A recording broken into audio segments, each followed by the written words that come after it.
People are always looking for an outlet to improve their lives. There are many things people can do, but none is more popular than sports. Ask any child athlete you know, and almost all will say they are planning to play in the professional leagues.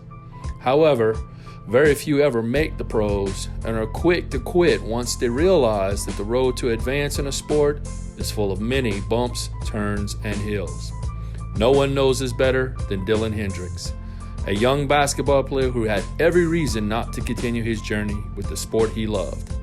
But he decided to keep moving forward.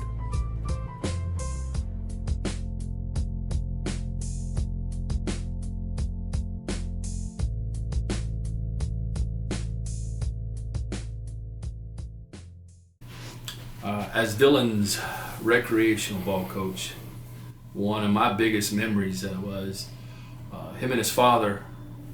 Me and his father coached him together as a kid, and my son and him on the same team. So my son, me coaching my son, or any father trying to coach their son,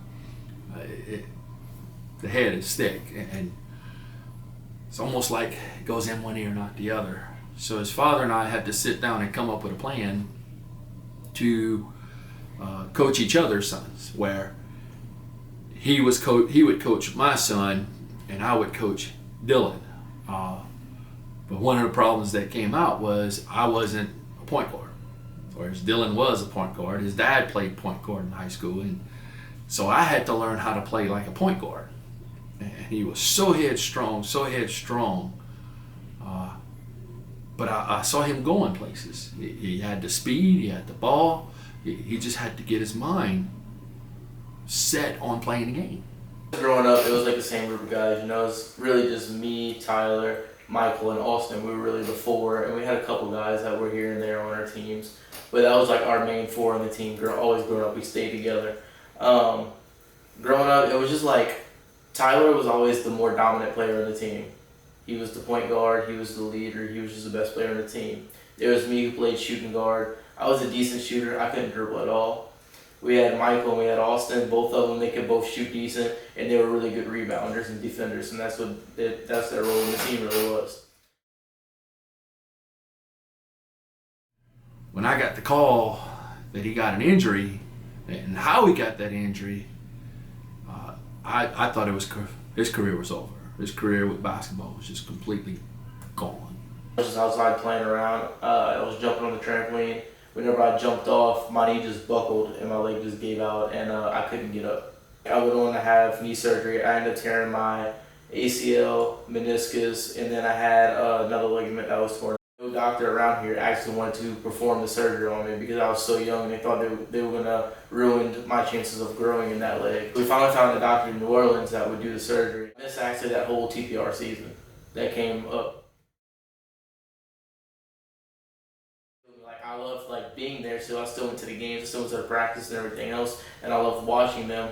His dad was even thinking about stepping out and coaching and going back to his younger brother or coaching his sister. But I convinced his dad to stay with it and help, stay with the team. And I think that's what drove Dylan to stay with it, to come back and try again.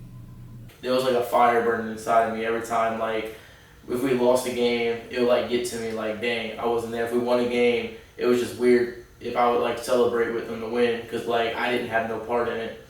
And so that being said, after that knee injury, whenever I started training again, it's just something inside me was just no, that can't happen again. I'm going to be back on this team and it's going to be me. It transformed him.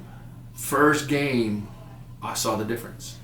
His mindset was focused. It was just all of a sudden something inside of me just where I just took over.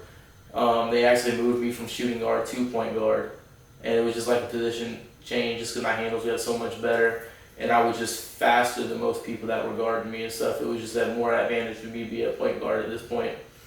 His ball handling skills just got so much better because it was like he was controlling it, and everything we taught him sunk in. It played out into his advantage because we won a championship. For me to overcome something like that and come back and especially like being with the same group of people. Because like whenever they see me coming back, it's like they were scared for me to play, but at the same time they were excited for me to be there. So it was different. It was really good to be back with them.